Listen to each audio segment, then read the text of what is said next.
আমাদের বোধহয় পরিচিত হওয়াটাই ছিল মস্ত বড় ভুল। অপরিচিত হয়েই না হয় রয়ে যেতাম এই জন্মে। নাইবা চিনতাম তোমায়, নাইবা জানা হতো তোমায় সব স্বরবর্ণের মতো করে ধরে ধরে, নাইবা শুনতাম তোমার কণ্ঠস্বরের শিলালিপি সুর, নাইবা খেসতাম দুজনে আজন্মের দূরত্ব চিরে খুব কাছাকাছি। তাতে খুব কি ক্ষতি হতো?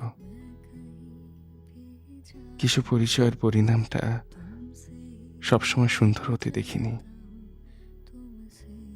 এক পৃথিবীর বুক জুড়ে না হয় অপরিচিত হয়েই রয়ে যেতাম দুজন এই জন্মের তর, রয়েই যেতাম না হয়।